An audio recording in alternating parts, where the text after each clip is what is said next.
칠레기 전투님 머스터딘의 고혁준 선수입니다. 한국의 이상한 영어 강의가 주류에서 사라진 그날까지 이 비판적 강의는 계속됩니다.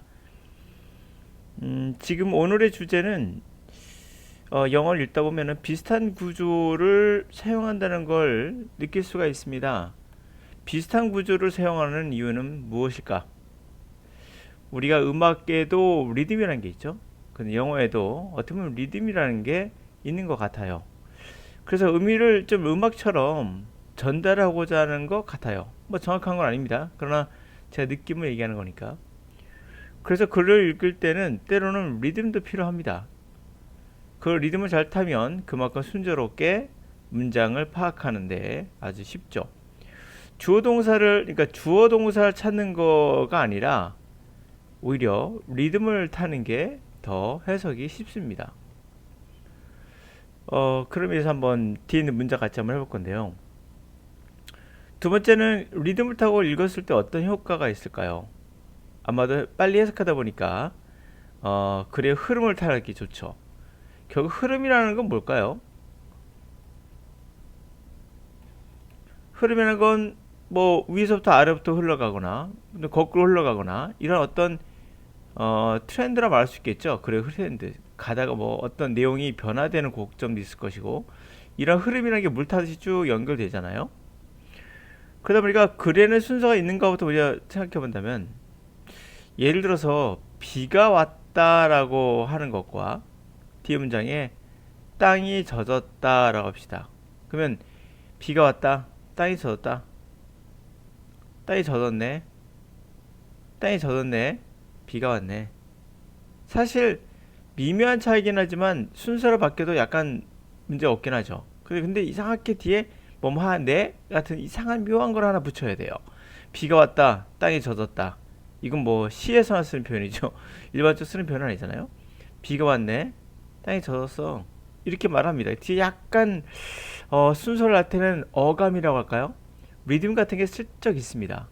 이런 것들을 빨리 캐치한다면 사실 독해 문제를 푸는 데 있어서 상당한 도움을 줄 수가 있죠.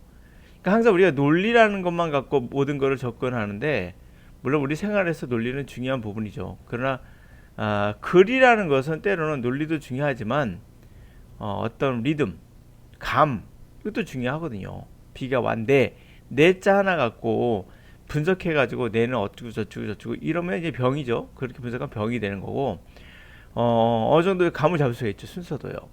그러니까 리듬이랑 있기 때문이다라고 저는 생각을 하는데요. 이 문제와 같이 한번 해볼까요? 경상북도 문제, 고사 문제.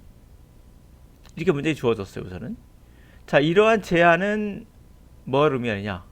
대부분의 물의 관리의 결정, 물 명사, 관리 명사, 결정 명사 이렇게 단어를 쭉 붙여버리면요, 여러분들은 어떻게 누가 동사지? 라고 생각하는 경우가 많을 거예요. 뭐 어떨 때는 또 길어진 경우도 있으니까. 그러니까 동사를 찾겠다, 뭐 분석하고 뭐 얘는 뭐 무슨 명사, 얘를 수식하는 명사, 이게 뭐지? 뭐 이렇게 합성 명사, 뭐 이렇게 분석하는 거는 일반적으로 우리가 지나친 병이다라고 좀 보고 있는데 이 정도 병이 되면 이제 영어 못합니다. 평생 가도. 대부분 물 관리 결정이겠죠. 물을 관리하는 결정. 매니지먼트 관리와 디시전은 로컬하다. 로컬하면 이제 지역적이다 뭐 이런 거죠. 우리가 문명이라는 것이 뭘 따라서 어롱이 따라서죠. 뭘 따라서 강을 따라서 개발돼 왔죠. 발전돼 왔죠. 그래서 왜 그렇습니다. 홍수가 땅을 비옥하게 해주죠. 그런 곳이 강이 되겠죠. 또 자연의 항구도 있죠. 그 항구를 따라서 또 발달해 왔죠. 또 어디서요? 거기는 사람들이 모여서 물건과 지식을 교환하는 그런 곳이죠. 동일한 구조를 취하고 있다는 우리가 알 수가 있습니다. 이렇게 우리가 이렇게 취한 이유도 이해를 더 쉽게 두는 리듬을 타는 듯한 느낌이 들어요. 그 다음에 엔지니어들은 뭘 가져오죠? 프레시워터, 담수를 도시로 갖고 오는데 뭘 경유하죠? 우물이나 우리가 수로를 경유해서 가져오는 방법. 프러시는 우리가 변기물이죠. 변기물 내리기. 그러니까 변기물 내듯이 폐수를 다운. 이 via하고 via하고 down하고 리듬이 딱 맞아요.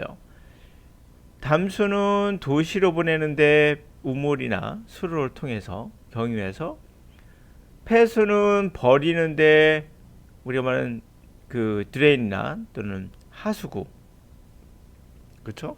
야, 그래서 이 배수로와 이제 그 하수구를 해서 다운, 그것을 경유하지 않고 내려가는 거니까 다운을 썼죠. 비슷한 말이죠. 이런 걸 경유해서 이제 보내는 거니까. 그리고 댐이나 또 고랑 같은 것은 또 목적이 저장하고 관계하고 그런 것도, 관계라는 물을 댄다는 얘기예요. 하여튼 이렇게 됩니다. 보시면 그냥 동일한 구조를 취하고 있다는 걸 알 수 있어요. 그러니까 이런 게 주어 동사 찾는 것보다 더 리듬 있고 더 박진감 넘치는 그런 독해가 아닌가 싶어요. 대부분의 엔지니어들은 뭘 노력하냐면 물을 어디로부터, 보시면 똑같은 구조를 채웠다는 거 보이시죠? 물이 떨어지는 곳에서 물이 유용한 곳으로, 똑같은 구조를 채웠어도 곳으로 또 이동하려고 하고 옮기려고 하고 있고, 그리고 또 물을 저장하죠. 물이 풍부한 때부터 물이 부족한 때까지, 예, 그래까지 저장합니다. 동일한 또 구조를 취하고 있어요. 자, 이런 엔지니어링의 작업은 굉장히 어마어마하죠. 그런데 그들의 이 이펙티브니스는, 효율성은 굉장히 그 에너지에 의해서 제한돼 있어요. 여기까지 보시면은 흐름이 확 바뀌는 부분이 보입니다. 거대하지만 하면서 이제 흐름이 바뀌어요.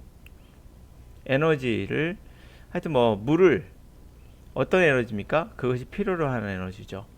물을 언덕 위로, 언덕으로 over, 펌프질해서 보내고, 그리고 구조물의 재료, 필요한 거죠. 물을 저장하는데, 상당량의 물을 저장하는데 필요한 거예요. 이 건설 재료, 필요한 건설 재료. 여기서 우리가 하나 주의할 것은 어때요? 오버란 단어 뒤에 언덕 위로 물을 보낸다 나거든요. 언덕 위로 물을 보낸다. 이걸 뭐 쉽게 이해가 됐을 거예요. 언덕 위로 물을 보내는 거 오버를 썼죠. 자, 그런데 뒤에 보면 갑자기 건설 재료가 나오잖아요. 건설 재료들. 뭐 하는데 필요한 거죠? 역시 건축, 건조물, 축조물의 어떤 재료, 물의 양을 저장하기 위한 거죠. 근데 이거하고 사실 뭔가 안 맞는 느낌이 들잖아요. 그것은 왜 그럴까요? 리듬을 타보세요. 첫 번째 리듬은 그들이 엔지니어링이 어마어마한데 그들의 효율성이 제한되는 건 에너지하고 건설 재료인 거예요. 그쵸? 건설 재료, 건축 재료 이런 거에 의해서 어느 정도 한계가 있다는 거죠. 효율성에는. 이거 우리가 따졌을 때 뭐 이것을 우리가 병렬 구조다라고 말하잖아요. 이렇게 분석하는 거 원치 않습니다. 병렬 구조든 무슨 구조든 이런 어려움만 붙이지 마시고요. 그냥 읽어보시면 상식적인 거 아닙니까? 아무래도 에너지하고 재료는 상식적으로 효율성에 미치는 굉장히 중요한 부분이죠. 배터리가 있어요. 배터리. 이것에 그 어떤 들어가는 에너지, 그 이 안에 들어가는 어떤 재료에 따라서 효율성은 분명 한계가 있잖아요. 그럼 어떤 상식적인 이야기에서 보시면은 누가 붙이고 누가 떨어지고라는 생각을 하지 마시고 당연한 걸 수도 있어요. 에너지 양, 건축물의 재료 이런 것들. 하여튼 자, 그리고 또 하나 있어요. 프랑스에서 캘리포니아에서 이게 뭡니까? 로컬라이즈죠. 로컬. 아까 슬쩍 봤다고 이런 말이 있었거든요. 대부분의 물의 관리는 로컬로 돼 있다. 자, 이게 힌트가 되는 거죠. 로컬로 돼 있다. 물의 관리는, 관리 결정은 로컬이다. 어디다? 로컬이다. 우리는 로컬이란 말은 없어요. 분명 이거는 보편, 제너럴이죠. 일반적으로 다 통용되는 거죠. 뭐 에너지 양, 들어간 에너지 양, 그리고 건설 재료 일반적인 거죠. 전 세계 모두 다 공통. 근데 여기서 같이 프랑스하고 캘리포니아 이런 게 나오면서 로컬화되어 있다는 걸 보여주는 장면. 3번이 되는 건데요. 문제는 이렇게 할 수밖에 없죠. 문제를요. 낼 수밖에 없는 거예요. 어떤 학생 또 그럴 거예요. 선생님, 이 지시어하고 명사가 이러한 제한이라고 나와 있으니까 이거를 활용해서 3번에 되지 않습니까? 이게 제한하는 데가 있으니까. 맞아요. 그것도 돼요. 네. 꼭 근데 그것만 사용한다고 생각하시면 너무 갑박하잖아요. 우리가 글이라는 건 꼭 뭘 찾아가지고 넣고 뭐 이런 것이 아니라 읽다 보면은 뭔가 아 이게 여기서도 뭔가 로컬화돼 있네? 라는 걸 느낄 수가 있잖아요. 그러면 3번이 적절하겠구나 라고 딱 보고 나서 앞에 리미트가 있으니까 리미트를 찾아보면 여기 있겠죠. 아 있네. 제하다가 있었구나 하면서 할 수는 있어요. 물론 그럴 수 있습니다. 그것도 괜찮아요. 자, 그러나 그 대신 시간은 더 걸리겠죠.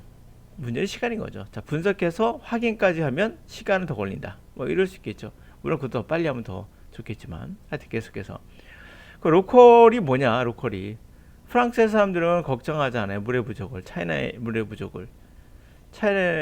부족을 걱정하지 않고, 캘리포니아 사람들은 이 관계 구조, 물을 대는 그러한 인프라스트럭처, 인프라를 뉴욕에 있는 인프라에 관해 걱정하지 않아요. 다 지역의 문제라는 거죠.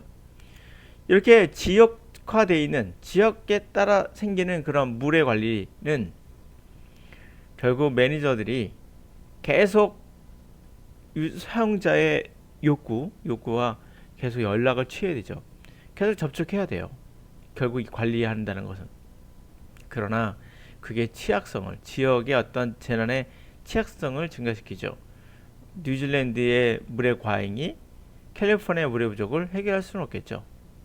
끝낼 수는 없는 겁니다. 이런 지역적 문제가 더 해결되지 않고 강화된다. 이런 얘기가 되겠죠.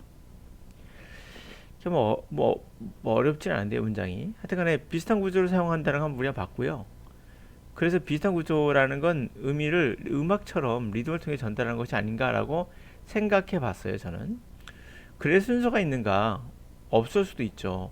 그러나 이러한 문제는 그럼 뭐 이런 순서를 넣는 문제, 이런 문제들은 사실 어떠한 미묘한 어떠한 말의 흐름이라는 게 있다고 했죠. 이렇게 이런 것처럼 흐름 속에서 집어넣는다 생각하시면 반드시 그 흐름을 탈 때 어떤 힌트가 있겠죠. 예, 이때 로컬이 강력한 힌트로 볼 수 있겠죠. 지역화돼 있다라는 거, 글로벌이 아니다라는 거, 뭐 이런 것이 되겠습니다.